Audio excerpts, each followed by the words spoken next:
Bienvenue au show à Félix, où l'on discute de santé physique, de santé mentale et d'une multitude d'outils motivationnels optimisant votre performance et votre bien-être au quotidien. Salut la gang, bonjour, j'espère que vous allez bien. Bienvenue à la partie numéro 2 du Q&A qu'on a fait. Donc, allons-y de ce pas. À quoi servent les électrolytes en poudre? En fait, le sodium, potassium et magnésium, les électrolytes vont vous aider à avoir un bon échange intra-extracellulaire. Au niveau du plasma de la cellule, l'échange de liquide va permettre d'avoir une bonne énergie, une bonne concentration. Ça va juste vous aider à être en meilleure santé. Et beaucoup de gens, premièrement, les gens ne boivent pas assez d'eau, mais les gens sont aussi carencés en certains électrolytes comme le sodium et le magnésium et le potassium. Et parfois le sodium, surtout les gens qui mangent bien. Fait qu'est-ce qui se passe, c'est qu'en plus de ne pas boire assez d'eau, ils ne sont pas capables de garder l'eau. Fait que les électrolytes vont permettre d'avoir une hyperhydratation cellulaire qui va permettre d'avoir une meilleure performance au gym et une meilleure performance mentale. S'entraîner à jeun versus manger avant. En quoi manger autour et quoi manger autour de l'entraînement? Si tu manges avant trop proche de ton déjeuner, de ton repas, ça se peut que tout le sang aille au niveau de la digestion. Fait que ça se peut que tu aies une moins bonne performance. Par contre, je suis un grand fervent d'avoir quand même quelque chose dans l'estomac pour avoir suffisamment d'énergie pour bien performer. Avoir assez de protéines en circulation dans le sang. Avoir des glucides aussi. Fait que je trouve ça quand même important et être hydraté. La deuxième des choses, pendant son training, qu'est-ce que tu veux t'entraîner? Si tu es en train d'essayer de perdre la graisse, tu peux juste boire de l'eau ou boire des électrolytes. Ça serait parfait. Et par la suite, tu peux manger un repas normal. Si ton but, c'est de prendre la masse musculaire, tu veux pousser le plus possible de glycogène dans le muscle durant l'entraînement, puis tu veux pousser des protéines. Fait que tu peux combiner un scoop de protéines, un scoop de carbs avec de l'eau, des électrolytes et du sel, puis boire ça durant ton training. Moi, c'est ce que je recommande. Comment savoir combien de calories on perd par jour sans une montre? Merci. C'est très difficile de le savoir parce que le problème, c'est que si tu manges une grosse banane ou une petite banane, tu ne vas pas nécessairement manger le même nombre de calories. Fait que c'est quand même compliqué de vraiment bien comprendre et de calibrer tout ça. Fait que tu sais, la meilleure affaire que tu peux faire, c'est tu te pèses, tu prends, dans le fond, ce que tu fais, c'est que pendant 2 semaines, tu écris tout ce que tu manges dans une application, genre MyFitnessPal ou whatever, what l'application que tu veux utiliser. Et après 14 jours, tu fais une moyenne. Ça va donner le nombre de calories en moyenne que tu consommes. Avant ton 14 jours, tu prends des photos de toi de face, de côté, de dos, tu prends tes mesures avec un tape à mesurer de vêtements et possiblement tu vas faire ton pourcentage de gras si tu peux. Qu'est-ce qui arrive après? C'est qu'une fois que tu as tout ça, après 2 semaines, tu peux voir, tu peux comparer tes chiffres, tu peux comparer ce que tu as fait et tu vois, as-tu pris du poids, as-tu perdu du poids, as-tu pris de la masse, perdu.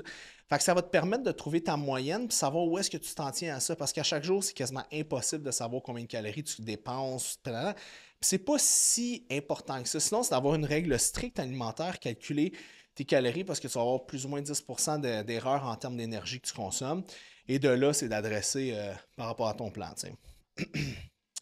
Ton opinion sur les entraînements EMS, là, c'est la grosse affaire. Là, ils te pluguent là, avec des affaires qui donnent des chocs et te font faire des exercices. L'électro-stimulation, je crois que c'est ça, EMS, là, ça existe depuis la nuit ça existe depuis très longtemps. C'était utilisé dans le temps de Bruni-Surin pour de l'entraînement. Par contre, c'est un beau complément à de la musculation, mais des contractions involontaires ne vont jamais bien se transiger en termes de performance puis en termes d'exercice. Puis quand on fait de la musculation, on voulait perdre des calories, right? Fait que moi, je trouve ça un peu problématique. Puis en ce moment, il y a comme une nouvelle bannière là, qui s'en vient au Québec qui offre ce genre d'entraînement-là. Moi, je trouve que c'est des gadgets, comme n'importe quel gadget. Puis ça ne remplacera jamais la pure contraction musculaire humaine, là, des humains. Là, t'sais. Fait que c'est pas tant ma tasse de thé. Oh boy, grosse question. Lorsqu'on allait, qu'est-ce que je peux prendre comme poudre, supplément, vitamine pour reprendre l'entraînement postpartum? Euh, OK. En fait, tu n'as pas besoin de suppléments pour reprendre l'entraînement. OK? C'est full important que tu le comprennes. Tu n'as pas besoin de suppléments pour t'entraîner. Les suppléments, c'est là pour supplémenter quelque chose, mais ça va avoir une très petite incidence sur ta performance. Fait que je sais qu'il y a des gens qui aiment utiliser des produits, des suppléments pour les aider dans leur entraînement. C'est comme mental un peu, mais il faut que tu fasses attention à ça. Puis quand tu fais des entraînements, si tu allaites, essaie de faire des entraînements qui n'augmentent pas trop ton acide lactique parce que ça peut changer le goût de ton lait, puis ça se peut que ton bébé n'aime pas ça. Ceci étant dit, il faut qu'on soit capable, guys, de dissocier l'entraînement et la supplémentation. Oui, je suis avec Shop Santé. Oui, il faut utiliser mon code promo Félix, simplement, pour avoir 10% de rabais dans vos commandes en ligne sur Shop Santé. Il fallait que je le plug.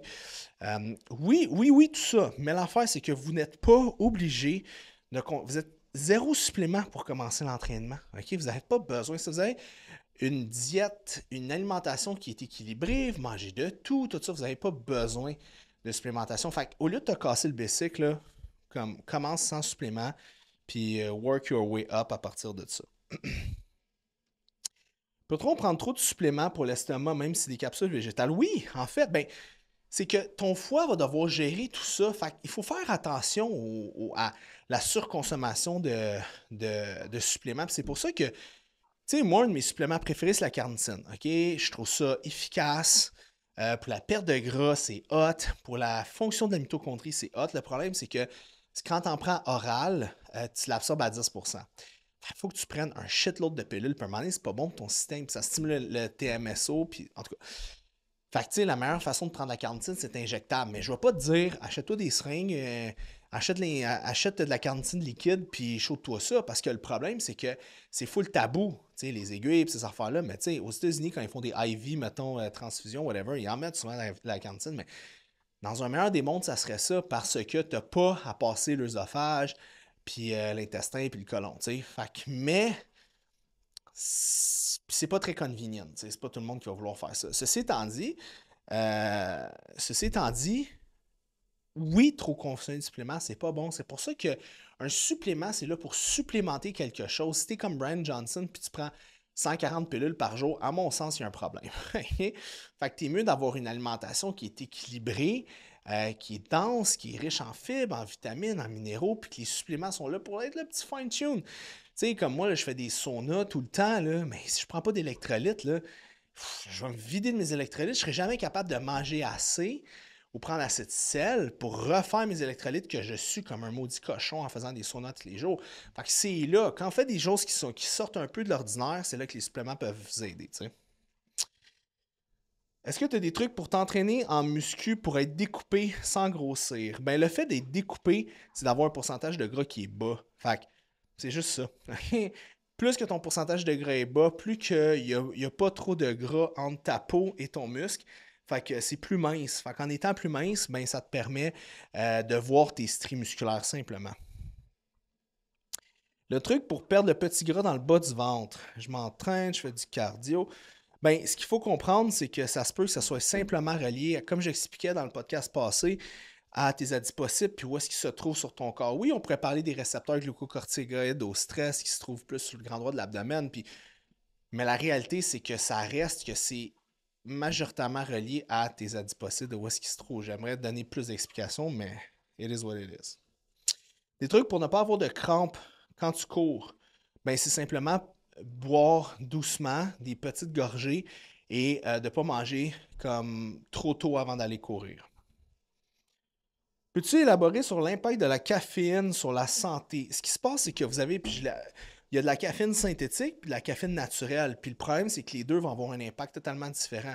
Prenez de la caféine naturelle, exemple qui vient de l'extrait de thé vert ou de guarana, ben vous allez vraiment mieux le digérer au niveau de l'œsophage que de la caféine synthétique que dans certains pré-workouts, que ça passe directement dans le sang, puis que là, ça peut créer des inconforts, puis vous avez de la misère à le digérer, puis tout ça. Puis je suis pas un très grand fervent de caféine synthétique. La caféine que je trouve que le corps gère le mieux, c'est la caféine végétale. Fait que je vous dirais que si vous voulez opter vers de la caféine, allez-y de façon de café. Sinon, guarana, thé vert, yerba maté, ces genres de choses-là, ça va avoir un bien meilleur impact sur votre système. Ça va mieux gérer, mieux se gérer aussi. Faites attention aux boissons énergisantes que vous consommez. Les boissons énergisantes ne sont pas toutes créées égaux. Gourou, c'est comme des années-lumière de meilleure qualité avant n'importe quelle autre boisson. Fait que faites attention. Je sais que les Celsius, c'est populaire.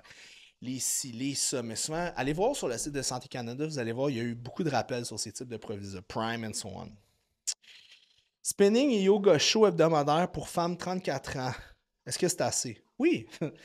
Vous vous posez beaucoup de questions, les amis. C'est simple.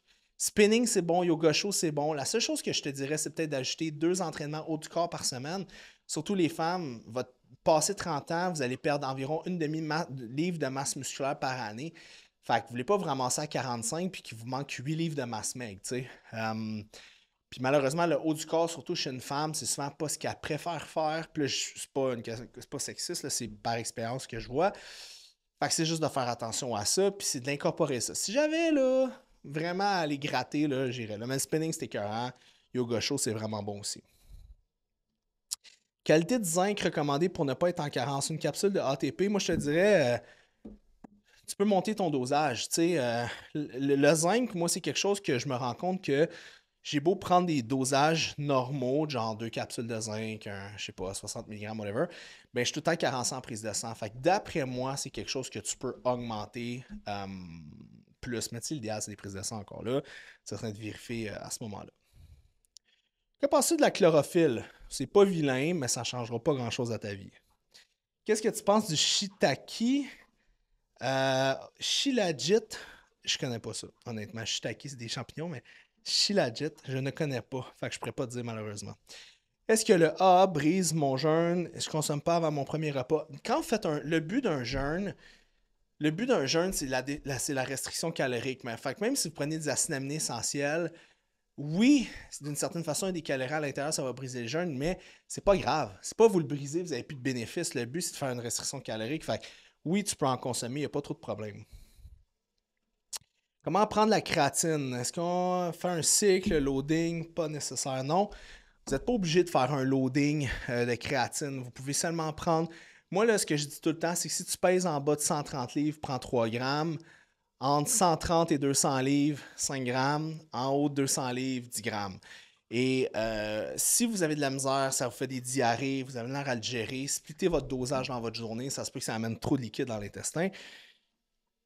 Mais ceci étant dit, les loadings ne sont pas nécessaires. Je pense que des fois, c'est un peu du marketing de compagnie de suppléments pour que tu en consommes un peu trop au début. Puis ça peut créer des inconforts intestinaux. Puis c'est pas tout le monde qui est full hyper responder à la créatine. Moi, je suis pas un très grand responder quand j'en prends pas au niveau physique, mais je vous dirais que la majeure partie des monde voit une bonne différence. Moi, bof.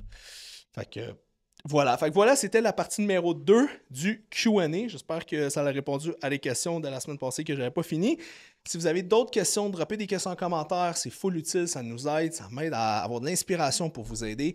N'oubliez pas de partager en grand nombre sur vos réseaux sociaux. C'est toujours full apprécié et on se dit à la semaine prochaine. Bye!